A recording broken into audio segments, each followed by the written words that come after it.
నమస్కారం ETV news కు స్వాగతం ముఖ్యాంశాలు జీఎస్టీ సంస్కరణలు దేశాభివృద్ధిని పరుగులు పెట్టిస్తాయన్న ప్రధాని ప్రతి కుటుంబంలోనూ సంతోషం వెల్లివిరుస్తుందని హర్షం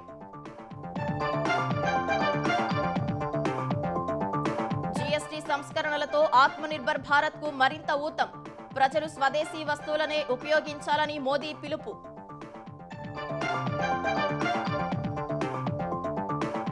రేపటి నుంచే జీఎస్టీ కొత్త స్లాబుల అమలు తగ్గనున్న 375 వస్తువుల ధరలు ప్రజలకు 2 లక్షల కోట్లు ఆదా అవుతాయన్న కేంద్రం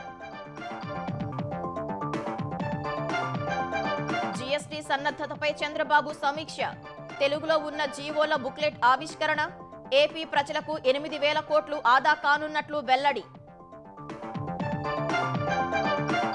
గాజుల రామారంలో 300 ఎకరాల ప్రభుత్వ భూమిని కబ్జా నుంచి విడిపించిన హైడ్రా మార్కెట్ విలువ 15,000 కోట్లుగా అంచనా ఆల్మట్టి ఎత్తు పెంపును సుప్రీంకోర్టులో వ్యతిరేకిస్తామన్న ఉత్తమ్ రేపు ఢిల్లీ వెళ్లి వాదనలు వినిపించనున్నట్లు మంత్రి ప్రకటన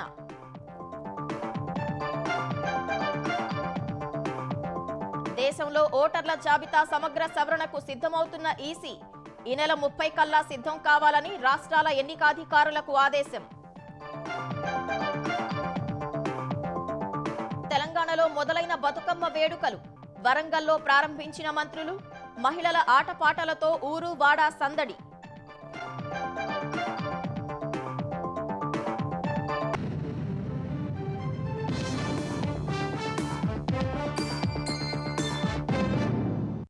జీఎస్టీ నూతన సంస్కరణలతో దేశాభివృద్ధి పరుగులు పెడుతుందని ప్రధాని నరేంద్ర మోదీ విశ్వాసం వ్యక్తం చేశారు. జీఎస్టీ కొత్త స్లాబులు రేపటి నుంచి అమల్లోకి రానున్న వేళ దేశ ప్రజలనుద్దేశించి ప్రసంగించిన ప్రధానమంత్రి వాటి ద్వారా అన్ని వర్గాల ప్రజలకు ప్రయోజనం కలుగుతుందని వివరించారు. దసరా నవరాత్రుల తొలి రోజు నుంచి దేశం ఆత్మనిర్భర్ భారత్ దిశగా బలమైన అడుగులు వేయబోతుందని పేర్కొన్నారు. ఇదే సమయంలో స్వదేశీ మంత్రాన్ని మరోసారి గుర్తు చేశారు. వస్తు సేవల పన్నుల విధానంలో సంస్కరణలకు శ్రీకారం చుడుతూ 5, 12, 18, 28% స్లాబులను 5, 18% స్లాబులకు తగ్గిస్తూ కేంద్రం తీసుకున్న నిర్ణయం సోమవారం నుంచి అమల్లోకి రానున్న వేళ ప్రధాని మోదీ జాతినుద్దేశించి కీలక ప్రసంగం చేశారు. తదుపరి తరం జీఎస్టీ సంస్కరణల ద్వారా అనేక వస్తువుల ధరలు తగ్గుతాయని వివరించారు. వ్యక్తిగత ఆదాయ పన్ను మినహాయింపు పరిమితిని 12 లక్షలకు పెంచడాన్ని గుర్తు చేసిన మోదీ నవరాత్రుల తొలి రోజే దాదాపు అన్ని వర్గాల ప్రజలకు డబుల్ బోనంజా లభిస్తుందని పేర్కొన్నారు. कल सूर्योदय के साथ ही नेक्स्ट जनरेशन जीएसटी रिफॉर्म्स लागू हो जाएंगे। कल से देश में जीएसटी बचत उत्सव शुरू होने जा रहा है। हमारे देश के गरीब, मध्यम वर्गीय लोग, न्यू मिडिल क्लास, युवा, किसान, महिलाएं, दुकानदार, व्यापारी, उद्यमी सभी को ये बचत उत्सव का बहुत फायदा होगा। यानी त्योहारों के इस मौसम में सबका मुंह मीठा होगा, देश के हर परिवार की खुशियां बढ़ेगी। ये रिफॉर्म भारत की ग्रोथ स्टोरी को एक्सेलरेट करेंगे, कारोबार को और आसान बनाएंगे, निवेश को और आकर्षक बनाएंगे और हर राज्य को विकास की दौड़ में बराबरी का साथी बनाएंगे. 2017లో జీఎస్టీని ప్రారంభించక ముందు అనేక పన్నులతో ప్రజలు, వ్యాపారులు ఇబ్బంది పడేవారని గుర్తు చేసిన ప్రధాని మోదీ ఆత్మనిర్భర్ భారత్ లక్ష్యాలకు అనుగుణంగా పన్ను సంస్కరణలు తెచ్చినట్లు వివరించారు. जब समय बदलता है, देश की जरूरत बदलती है, तो नेक्स्ट जनरेशन रिफॉर्म भी उतने ही आवश्यक होते हैं. इसलिए देश की वर्तमान जरूरतों और भविष्य के सपनों को देखते हुए नए स्वरूप में मुख्य रूप से सिर्फ 5% और 18% के ही टैक्स स्लैब रहेंगे. इसका मतलब है रोजमर्रा के इस्तेमाल की ज्यादातर चीजें और सस्ती हो जाएगी. खाने पीने का सामान, दवाइयां, साबुन, ब्रश, पेस्ट, स्वास्थ्य और जीवन बीमा ऐसे अनेकों सामान, अनेकों सेवाएं या तो टैक्स फ्री होगी या फिर केवल 5% टैक्स देना होगा. जिन सामानों पर पहले 12% टैक्स लगा करता था, उसमें से 99% चीजें अब 5% टैक्स के दायरे में आ गई है. అభివృద్ధి చెందిన భారతదేశం అనే లక్ష్యాన్ని చేరుకోవడానికి స్వావలంబన మార్గంలో నడవాలన్న ప్రధాని మోదీ ప్రజలు స్వదేశీ వస్తువులనే ఉపయోగించాలని కోరారు. भारत को आत्मनिर्भर बनाने का बहुत बड़ा दायित्व हमारे एमएसएमई यानी हमारे लघु, मध्यम और कुटीर उद्योगों पर भी है, जो देश के लोगों की जरूरत का है, जो हम देश में ही बना सकते हैं, वो हमें देश में ही बनाना चाहिए. जीएसटी की दरें कम होने से नियम और प्रक्रियाएं और आसान बनने से हमारे एमएसएमई, हमारे लघु उद्योगों को, कुटीर उद्योगों को बहुत फायदा होगा. उनकी बिक्री बढ़ेगी और टैक्स भी कम देना पड़ेगा. उनको भी डबल फायदा होगा. देश की स्वतंत्रता को जैसे स्वदेशी के मंत्र से ताकत मिली, वैसे ही देश की समृद्धि को भी स्वदेशी के मंत्र से ही शक्ति मिलेगी. వ్యక్తిగత ఆదాయ పన్ను పరిమితి పెంపు, జీఎస్టీ తగ్గింపుతో ప్రజలకు 2.5 లక్షల కోట్ల మేర ఆదా అవుతాయని ప్రధాని మోదీ పేర్కొన్నారు. కేంద్రం ప్రకటించిన కొత్త జీఎస్టీ రేట్లు రేపటి నుంచి అమల్లోకి రానున్నాయి. రోజువారీ వస్తువుల నుంచి ఎలక్ట్రానిక్స్, ఔషధాలు, వాహనాల వరకు అనేక వస్తువుల ధరలు దిగిరానున్నాయి. ఇప్పటికే చాలా సంస్థలు రేపటి నుంచి అమల్లోకి వచ్చే కొత్త ధరలను ప్రకటించాయి. ఫలితంగా వినియోగదారులకు పండుగ సీజన్ ఆఫర్లతో పాటు జీఎస్టీ తగ్గింపు ప్రయోజనము కలిసి రానుంది. సోమవారం నుంచి వస్తు సేవల పన్ను జీఎస్టీ కొత్త రేట్లు అమల్లోకి రానున్నాయి. 12-28% స్లాబులను రద్దు చేస్తూ 5-18% స్లాబులనే కేంద్రం ఖరారు చేసింది. ఫలితంగా దాదాపు 375 వస్తువులపై తగ్గించిన జీఎస్టీ రేట్లు అమల్లోకి రానున్నాయి. నిత్యావసరాల నుంచి ఎలక్ట్రానిక్స్, ఔషధాలు, వాహనాల వరకు ధరలు తగ్గనున్నాయి. నెయ్యి, paneer, namkeen, ketchup, jam, dry fruits, coffee, ice cream వంటి వినియోగ వస్తువులతో పాటు టీవీ, ఏసీ, వాషింగ్ మెషిన్ వంటి వస్తువుల ధరలు దిగిరానున్నాయి. జీఎస్టీ సంస్కరణల దృష్ట్యా ఇప్పటికే ఎఫ్ఎంసీజీ సంస్థలు రేట్లు తగ్గిస్తున్నట్లు ప్రకటించాయి. రోజువారీ వినియోగ వస్తువులైన హెయిర్ ఆయిల్, సబ్బులు, షాంపులు, టూత్ బ్రష్, పేస్ట్ వంటి వాటిపై జీఎస్టీని 5% తగ్గించడంతో వాటి ధరలు చౌకగా మారనున్నాయి. సిమెంట్పై జీఎస్టీని 28 నుంచి 18% తగ్గించడంతో గృహ నిర్మాణ ఖర్చులు తగ్గనున్నాయి. కొత్త జీఎస్టీ రేట్లు ఫలితంగా కొన్ని ప్రాణాధార ఔషధాలు, వైద్య పరికరాల ధరలు తగ్గనున్నాయి. గతంలో 12% ఉన్న చాలా ఔషధాలపై జీఎస్టీని 5% తగ్గించారు. క్యాన్సర్, జన్యుపరమైన, అరుదైన, హృదయ సంబంధిత రోగాల నుంచి కాపాడే 36 కీలక ప్రాణాధార ఔషధాలను జీఎస్టీ నుంచి మినహాయించారు. ఆరోగ్య, జీవిత బీమా పాలసీలపై జీఎస్టీని పూర్తిగా మినహాయించారు. టర్మ్ పాలసీలపై జీఎస్టీని పూర్తిగా ఎత్తివేస్తున్నట్లు ఆయా సంస్థలు ఇప్పటికే ప్రకటించినట్లు తెలుస్తోంది. గ్లూకోమీటర్లు, డయాగ్నోస్టిక్ కిట్లపై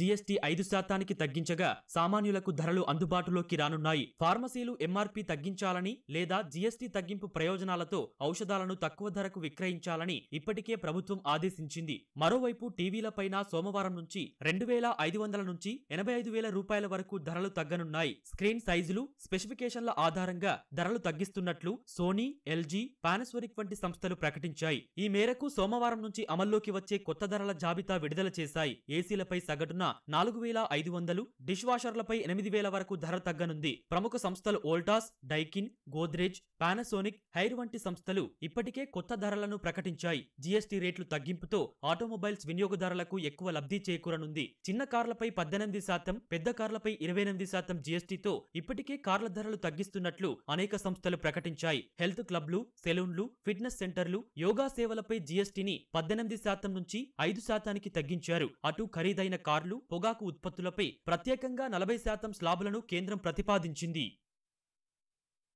ప్రజలను పరిపాలన కేంద్రంగా నిలబెట్టే జీఎస్టీ సంస్కరణలు చారిత్రాత్మకమైనవని ముఖ్యమంత్రి చంద్రబాబు అభివర్ణించారు.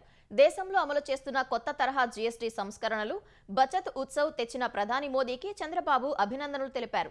రాష్ట్రాలు అభివృద్ధిలో సమాన భాగస్వాములుగా స్థానిక తయారీని బలోపేతం చేయాలని ప్రధాని ఇచ్చిన పిలుపు సహకార ఫెడరలిజానికి శక్తివంతమైన సందేశమని అభిప్రాయపడ్డారు. ఆత్మనిర్భర్ భారత్, వికసిత భారత్ లక్ష్యాలతో స్వర్ణాంధ్ర దిశగా కృషి చేస్తామని స్పష్టం చేశారు. ఉండవల్లిలోని క్యాంపు కార్యాలయంలో జీఎస్టీ 2.0కు సంబంధించి తెలుగులో విడుదల చేసిన జీవోల బుక్లెట్ ను చంద్రబాబు ఆవిష్కరించారు. కొత్త జీఎస్టీ సంస్కరణల వల్ల ఆంధ్రప్రదేశ్ ప్రజలకు 8,000 కోట్ల మేర ప్రయోజనం కలుగుతుందని అధికారులు చంద్రబాబుకు వివరించారు. మేడ్చల్ మల్కాజ్గిరి జిల్లా కుత్బుల్లాపూర్ నియోజకవర్గం గాజుల రామారంలో 15,000 కోట్ల విలువ చేసే ప్రభుత్వ భూములను ఆక్రమణదారుల నుంచి హైడ్రా విడిపించింది. నిరుపేదలకు ప్రభుత్వ భూములను విక్రయించి సొమ్ము చేసుకున్నారన్న ఫిర్యాదులతో రంగంలోకి దిగిన హైడ్రా రెవెన్యూ పోలీసు సిబ్బంది సహకారంతో 300 ఎకరాల్లో ఉన్న నిర్మాణాలు నివాసాలను నేలమట్టం చేసి స్వాధీనం చేసుకుంది. ప్రభుత్వ స్థలాల్లో ఉంటున్న పేదల జోలికి వెళ్లలేదని, అక్రమ నిర్మాణాలను మాత్రమే కూల్చామని హైడ్రా కమిషనర్ రంగనాథ్ స్పష్టం చేశారు. చెరువులు, ప్రభుత్వ స్థలాల కబ్జాలు, ఆక్రమణలపై ఉక్కుపాదం మోపుతున్న హైడ్రా తాజాగా కుత్బుల్లాపూర్ నియోజకవర్గంలో కూల్చివేతలు చేపట్టింది. గాజుల రామారంలోని 15,000 కోట్ల రూపాయలు విలువ చేసే 317 ఎకరాల ప్రభుత్వ స్థలాన్ని కబ్జాదారుల చెర నుంచి విడిపించి అక్రమ నిర్మాణాలను నేలమట్టం చేసింది. గాజుల రామారంలోని 100 ఎకరాల ప్రభుత్వ భూములను దశాబ్దాల కిందట అప్పటి ప్రభుత్వాలు state finance corporation, టీజీఐఏసీ, HMDA, housing board విభాగాలకు అప్పగించాయి. ఆయా విభాగాలు కార్యకలాపాలు ప్రారంభించకపోవడం వల్ల కొందరు అక్రమార్కుల కన్ను ఆ భూములపై పడింది. సర్వే నంబర్ 307, 342, 329/1, 345, 348లోని భూములను కబ్జా చేసి 60-80 గజాల్లో ఇల్లు నిర్మించి ఒక్కో ఇంటిని 5 నుంచి 10 లక్షలకు విక్రయించారు. 6 నెలల క్రితం హైడ్రా అధికారులు, రెవెన్యూ, పోలీస్ సిబ్బంది స్థానికులతో 5-6 సార్లు సమావేశమై ఆక్రమణలు తొలగించాలని సూచించారు. అయినప్పటికీ పట్టించుకోకపోవడంతో ఉదయం 5:30 గంటలకు హైడ్రా బృందాలు రంగంలోకి దిగి అక్రమ నిర్మాణాలను కూల్చివేశాయి.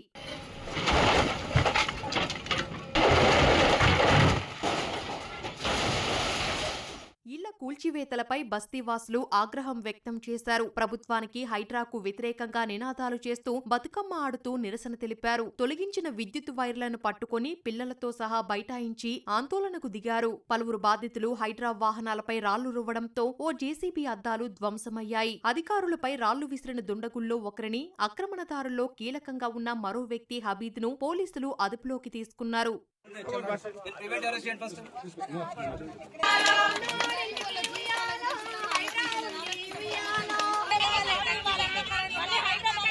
నిద్రల నుంచి లేపి కూలగొట్టడం స్టార్ట్ చేసిండ్రు. అడ్డుకున్నాం సార్, కాళ్ళతో కూడా దన్నేసిండ్రు. కాలు కూడా మొక్కినాము. ముసలోళ్ళు ఉన్నారు ఇంట్లో, వాళ్ళను మమ్మల్ని అందరినీ బయటికి లాగేసి కూలగొట్టేసిండ్రు. బాలెంతలు ఉన్నారు, కడుపుతో ఉన్న వాళ్ళు ఉన్నారు. వాళ్ళకి పండగ రోజు అని కూడా ఇంత కనికరం లేకుండా మొత్తము అంతా నాశనం చేసేసి పోయిండ్రు సార్. బతుకమ్మ పండగ రోజు అందరూ బతుకమ్మ చేసుకుంటే మేము ఇక్కడ నడి రోడ్డు మీద కూర్చోవాలి. మేము ఎందుకు సార్, మాకు ఇంత ఎందుకు వచ్చింది? మా మీద ఇంత కక్ష ఎందుకు పెట్టుకున్నారు వాళ్ళు? ఇది మాకు న్యాయం కావాలి సార్. ఈ కూల్చివేతలపై స్పందించిన HYDRAA commissioner Ranganath, survey number 307లో ప్రగతినగర్ వైపు రాజకీయ నాయకులు, స్థిరాస్తి వ్యాపారులు, అధికారులు ఆక్రమించిన ప్రభుత్వ భూములనే స్వాధీనం చేసుకుంటున్నామని తెలిపారు. వాణిజ్య సముదాయాలు, ప్రహారీ గోడలు, నివాసాలను కూల్చివేసినట్లు తెలిపారు. పేదల నివాసాల జోలికి వెళ్లలేదని స్పష్టం చేశారు. మొత్తం 317 ఎకరాల్లో దాదాపు 275 ఎకరాలు స్వాధీనం చేసుకుని ఫెన్సింగ్ వేస్తున్నట్లు రంగనాథ్ వెల్లడించారు. మున్సిపల్ శాఖ మంత్రిగా సీఎం రేవంత్ రెడ్డి పూర్తిగా విఫలమయ్యారని మాజీ మంత్రి హరీష్ రావు విమర్శించారు. వరద ముంపు ప్రాంతాల అభివృద్ధికి, బాధితులకు సాయం అందించడంలో ప్రభుత్వం నిర్లక్ష్యంగా ఉందని ఆరోపించారు. ఇటీవల భారీ వర్షాల నేపథ్యంలో సికింద్రాబాద్లో రామ్ గోపాల్ పేట్ సహా నీట మునిగిన పలు బస్తీల్లో తలసాని శ్రీనివాస్ యాదవ్తో కలిసి హరీష్ రావు పర్యటించారు. కస్తూర్బా నగర్లో ముంపునకు గురైన ప్రాంతాల్లోని 1500 కుటుంబాలకు నిత్యావసర సరుకులు పంపిణీ చేశారు. ఇప్పటికైనా వరద ముంపు బాధితులకు ప్రభుత్వం ఆర్థిక సహాయం చేయాలని, నాలాల పూడికతీత పనులు చేపట్టాలని డిమాండ్ చేశారు. మరోవైపు కాంగ్రెస్ పార్టీలో చేరిన ఎమ్మెల్యేల విషయంలో సీఎం వ్యవహరిస్తున్న తీరు సరిగ్గా లేదని మండిపడ్డారు. బహిరంగంగా పార్టీ కండువా మార్చుకున్న నేతలే పార్టీ మారామని చెబుతున్నప్పటికీ వారు పార్టీ మారలేదని సీఎం రేవంత్ రెడ్డి చెప్పడం సిగ్గుచేటని హరీష్ రావు పేర్కొన్నారు. చెప్పినంత మాత్రాన పార్టీ మారినట్టు కాదట. కండువాలు మరి ఎందుకు కప్పినాడు? కండువాలు కప్పితే పార్టీ మారలేదని మాట్లాడితే ఇంతకంటే బరి తెగింపు మాటలు ఉంటాయా? రేవంత్ రెడ్డి ఇవాళ నువ్వు ఏం మాట్లాడు? వాళ్ళే మేము పార్టీ మారినాము, కండువా కప్పుకున్నామని వాళ్ళ ట్విట్టర్ లో వాళ్ళే పెట్టి, మీ పిసిసి అధ్యక్షుడే 10 మంది కాంగ్రెస్ పార్టీలో చేర్చుకున్నా అని మహేష్ కుమార్ గౌడే చెప్పబట్టే నువ్వు వాళ్ళని తీసుకుపోయి ఢిల్లీలో ఏఐసిసి కార్యాలయంలో రాహుల్ గాంధీకి కూడా కల్పిస్తవి. ఇంత ఓపెన్ గా కుల్లా కాంగ్రెస్ పార్టీలో చేర్చుకొని కండువాలు కప్పితే పార్టీ మారినట్టు కాదనే చిల్లర మాటలు ఇవాళ రేవంత్ రెడ్డి మాట్లాడుతూ ఉన్నాడు. ఆల్మట్టి డ్యాం ఎత్తు పెంపునకు తెలంగాణ ప్రభుత్వం వ్యతిరేకమని నీటిపారుదల శాఖ మంత్రి ఉత్తమ్ కుమార్ రెడ్డి తెలిపారు. సూర్యాపేట జిల్లా పాలకవీడు మండలం జవహర్ జాన్ పహాడ్ ఎత్తిపోతల పథకం పనులను పరిశీలించిన ఆయన ఆల్మట్టి డ్యాంపై సుప్రీంకోర్టులో కేసు నడుస్తోందన్నారు. తానే స్వయంగా రేపు ఢిల్లీ వెళ్లి ఆల్మట్టి డ్యాం పెంపుపై వ్యతిరేకంగా వాదనలు వినిపిస్తామని చెప్పారు.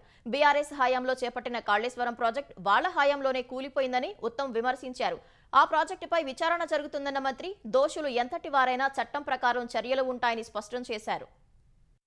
ఆల్మట్టి డ్యామ్ హైట్ పెంచడంపై సుప్రీంకోర్టు విషయంలో నేనే స్వయాన రేపు రాత్రి ఢిల్లీ పోయి మళ్ళీ ఆ హైట్ పెంచొద్దు అని మేము తెలంగాణ ప్రభుత్వం తరఫున తీవ్రంగా వ్యతిరేకించబోతున్నాము. కృష్ణా నదీ జలాలు, గోదావరి నదీ జలాల్లో మా కాంగ్రెస్ ప్రభుత్వం చేసిన తీవ్ర కృషి గత ఏ ప్రభుత్వాలు కూడా చేయలేదని చెప్పి కూడా మనం చేస్తున్నాం. మేము తెలంగాణ కోసమే పుట్టి తెలంగాణ కోసం ఉన్న అంటున్న పార్టీలు కూడా వాళ్ళ హయాంలోనే కృష్ణా నదీ జలాల్లో తెలంగాణ అన్యాయం జరిగింది. మా హయాంలో న్యాయం జరుగుతుంది. ఇప్పుడు పూలను దేవతగా కొలిచే విశిష్టమైన బతుకమ్మ పండుగ తెలంగాణలో అట్టహాసంగా ప్రారంభమైంది.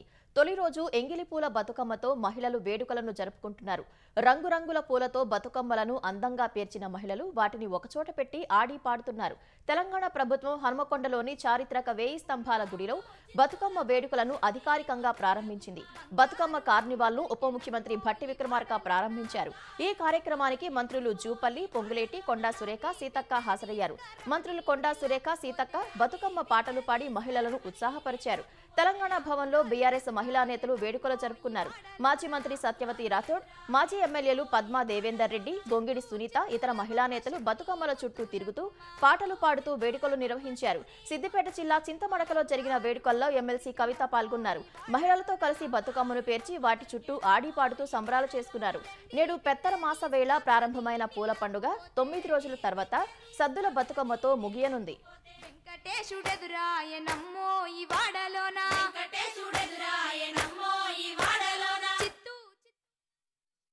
నల్లమల అడవుల్లో కురిసిన భారీ వర్షాలకు ప్రకాశం, నంద్యాల జిల్లాల్లో వాగులు, వంకలు ఉధృతంగా ప్రవహిస్తున్నాయి. ప్రకాశం జిల్లా అర్ధవీడు మండల పరిధిలోని జంపలేరు వాగుకు వరద పోటెత్తి 6 గ్రామాలకు రాకపోకలు నిలిచాయి. జంపలేరు వాగు ఉధృతితో కంభం చెరువుకు భారీగా నీరు చేరుతోంది.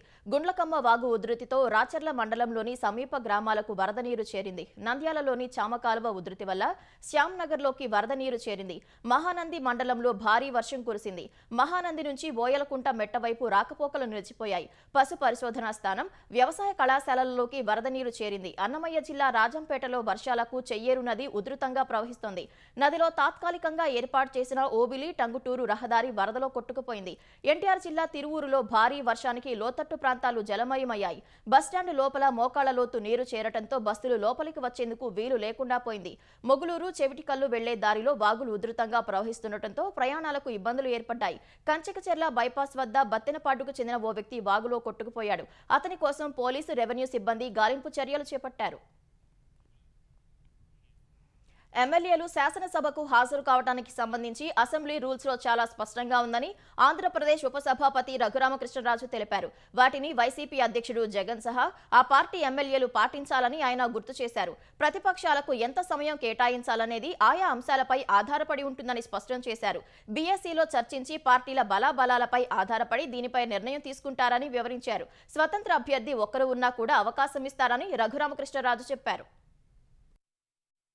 యువజన శ్రామిక రైతు కాంగ్రెస్ పార్టీ వారు బీఎస్సీకి కూడా రావటం లేదు. వచ్చినప్పుడు ఈ పర్టికులర్ టాపిక్ మీద మాకు కాస్త ఎక్కువ సమయం ఇవ్వండి అని వారు అడిగితే శాసనసభాపతి గారు కన్సిడర్ చేయొచ్చు. అసెంబ్లీలో శాసనసభ్యులు మాట్లాడేది ఒక బిల్లుల మీదే కాదు. 0 అవర్ ఉంటుంది. మెయిన్గా ముఖ్యంగా ప్రశ్నోత్తరాల సమయం క్వశ్చన్ అవర్ ఉంటుంది. ప్రతిరోజు క్వశ్చన్ అవర్లో 2 ప్రశ్నలు వైఎస్ఆర్ కాంగ్రెస్ పార్టీ వారికి వస్తున్నాయి. కాకపోతే వారు ఎవరో సభలో ఉండలేదు. వారు ఉంటే మరి చాలా సమయం వారికి ఆటోమేటిక్గా కేటాయించడం జరిగి ఉండేది. 0 అవర్లో రెస్ట్రిక్షన్స్ ఏమీ లేవు.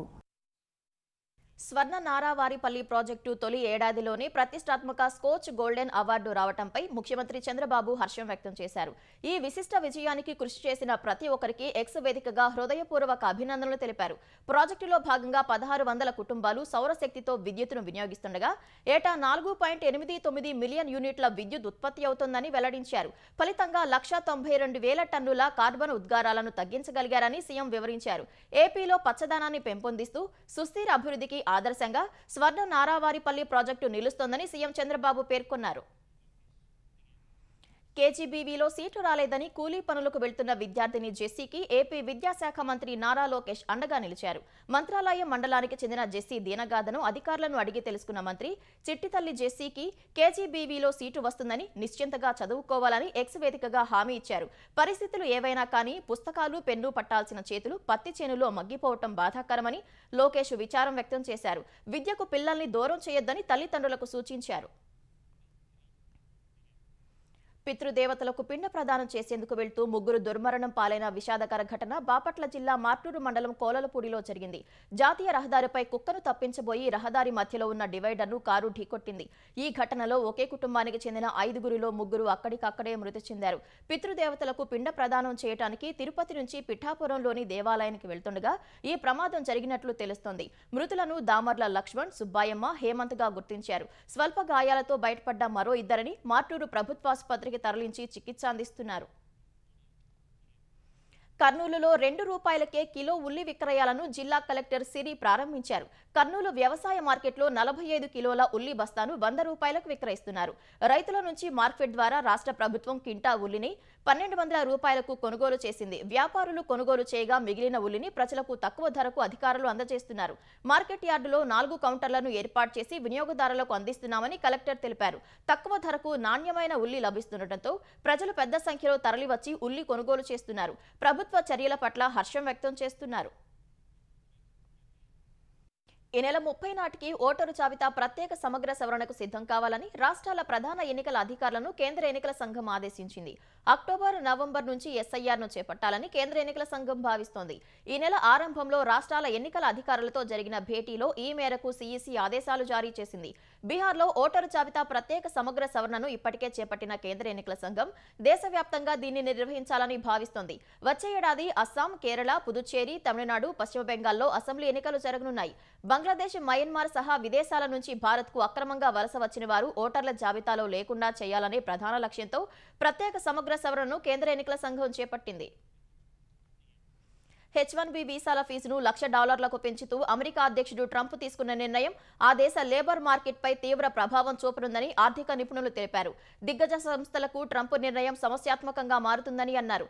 అమెజాన్, మెటా, యాపిల్, ఆల్ఫాబెట్ కంపెనీలతో పోలిస్తే చిన్న కంపెనీలు, స్టార్టప్లు H-1B వీసాలు తీసుకునేందుకు వెనకడుగు వేసే అవకాశం ఉందన్నారు. దేశంలో చట్టాలను అమలు చేయాల్సిన విధానం ఇది కాదని డిపార్ట్మెంట్ ఆఫ్ హోంల్యాండ్ సెక్యూరిటీలో పనిచేసిన సీనియర్ అధికారి చెప్పారు. ట్రంప్ నిర్ణయంపై అమెరికా ఛాంబర్ ఆఫ్ కామర్స్ కూడా తీవ్ర ఆందోళన వ్యక్తం చేసింది. మరోవైపు H-1B వీసా ఫీజు పెంపు నిర్ణయం భారత్ కంటే అమెరికాకే ఎక్కువ నష్టం కలిగిస్తుందని think tank global trade research initiative GTRI అభిప్రాయపడింది. ఇక నుంచి అమెరికాలో స్థానికులను నియమించుకోవటం కంటే భారతీయుల నియామకం ఖరీదుగా మారనుందని GTRI వ్యవస్థాపకుడు అజయ్ శ్రీవాస్తవ అన్నారు. ఈ అవకాశాన్ని భారత్ సద్వినియోగం చేసుకోవాలని సూచించారు. యుఎస్ నుంచి తిరిగి వచ్చే ప్రతిభావంతులను ఉపయోగించి సాఫ్ట్వేర్, క్లౌడ్, సైబర్ సెక్యూరిటీ రంగాల్లో దేశ సామర్థ్యాన్ని పెంచాలన్నారు. ఇది భారత్ డిజిటల్ స్వరాజ్ మిషన్కు దీర్ఘకాలిక ప్రోత్సాహకంగా మారే అవకాశం ఉందని తెలిపారు. వాణిజ్యంతో భారత్, పాకిస్తాన్ మధ్య యుద్ధాన్ని నిలువరించాలని అమెరికా అధ్యక్షుడు డొనాల్డ్ ట్రంప్ మరోసారి పాత పాట పాడారు. రెండోసారి అధ్యక్ష బాధ్యతలు స్వీకరించాక 7 యుద్ధాలను ఆపినందుకు తనకు నోబెల్ శాంతి బహుమతి రావాలన్నారు. న్యూయార్క్లో కార్టర్ ఇన్స్టిట్యూట్ వ్యవస్థాపకుడిచ్చిన విందులో పాల్గొన్న ట్రంప్ 60% యుద్ధాలను వాణిజ్యంతోనే ఆపానని చెప్పారు. రష్యా, ఉక్రెయిన్ యుద్ధాన్ని ఆపితే నోబెల్ శాంతి బహుమతి వస్తుందని తనకు కొందరు చెప్పారని ట్రంప్ తెలిపారు. ఇప్పటికే 7 యుద్ధాలను ఆపినందుకు తనకు 7 నోబెల్ శాంతి బహుమతులు రావాల్సి ఉందన్నారు. పుతిన్తో మంచి సంబంధాలు ఉండటంతో రష్యా, ఉక్రెయిన్ యుద్ధాన్ని సులభంగా ఆపవచ్చని మొదట్లో తాను భావించానని ట్రంప్ తెలిపారు. అయితే అది చాలా సంక్లిష్టంగా ఉందన్నారు. ఏదో ఒక రీతిలో రష్యా, ఉక్రెయిన్ యుద్ధాన్ని ముగిస్తానని ట్రంప్ ఆశాభావం వ్యక్తం చేశారు.